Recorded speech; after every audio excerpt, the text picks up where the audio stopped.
Super, je reviens rapidement aux Canadiens. En fait, Éloi, peut-être de ton côté, qu'as-tu pensé de la fin justement de ce camp d'entraînement-là qui, on s'entend, a été particulier là, cette année? Et penses-tu que le club est prêt pour ce début de saison? Ben, c'est sûr que c'est pour la préparation, c'est plate quand tu perds des gars immédiatement au camp d'entraînement.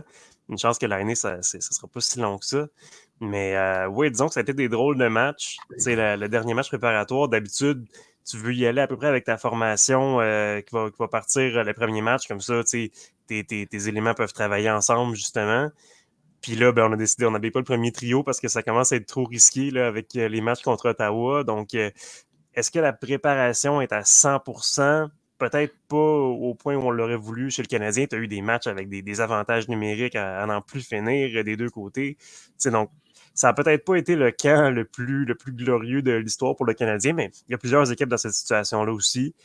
Il faut juste composer avec ça, mais non, je pense que l'équipe va répondre présent avec l'adrénaline des premiers matchs. Là. Le Canadien est souvent fort en début de saison d'ailleurs, donc je serais pas surpris de les voir très compétitifs dès la première semaine, même s'il y a des matchs difficiles. D'accord avec ça, Pierre-Carl?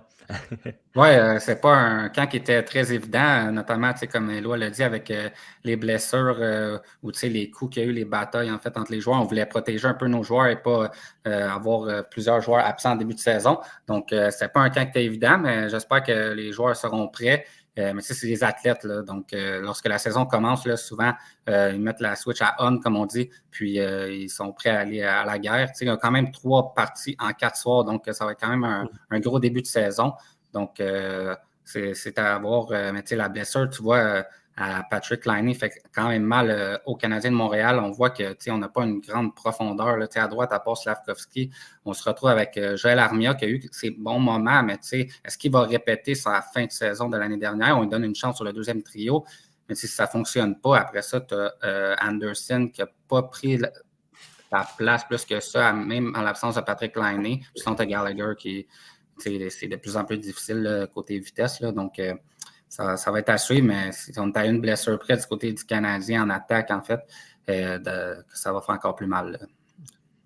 Vincent, tu suis beaucoup les jeunes joueurs de l'organisation, mais du côté du Canadien, est-ce qu'il y a peut-être un ou deux noms que tu surveilles davantage en ce début de saison? Ben, premièrement, comment ne pas être content pour l'histoire d'Alex Barré-Boulet, les gars? Puis je rebondis sur ce que Pierre-Carl tu viens de dire. N'eût été de la blessure à Patrick Laine, est-ce qu'Alex Barré-Boulet se taille une place avec le Canadien de Montréal? Je sais qu'il y a beaucoup de partisans du Rocket qui espéraient fort voir le natif de Montmagny se joindre au Rocket. Et je savais que les chances étaient là, qu'Alex Barré-Boulet se taille une place avec le Canadien. C'est un gars qui a trimé dur. C'est un gars qui a acquis beaucoup de discipline dans les dernières années. Un des meilleurs joueurs de la Ligue américaine. Il était toujours sur la frise, comme on dit. Il était peut-être trop fort pour la Ligue américaine, pas assez pour la Ligue nationale. Lui, son problème, Alex Barré-Boulet, puis c'est connu depuis les rangs juniors où je l'ai côtoyé d'ailleurs avec l'Armada, c'est son coup de patin. Sa vision du jeu, elle est hors pair. Peut-être pas le plus grand lancer. Je pense qu'il sous-estime lui-même son lancer. J'aimerais le voir l'utiliser beaucoup, son lancer du poignet. Il peut être très, très précis. Mais bref, là, j'aime le rôle dans lequel on va l'employer aujourd'hui avec Dvorak et Josh Anderson, également sur la deuxième vague d'avantages numériques. Je pense que ces qualités-là, surtout sa vision du jeu, c'est sa qualité première. Je pense qu'on la verra. Il a travaillé très, très fort. Je pense que au niveau de la condition physique, ça se voit sur la patinoire qu'il est arrivé prêt, Alex Barré-Boulet, malgré le fait que c'est pas facile à la maison. Je pense qu'il y a des jeunes enfants.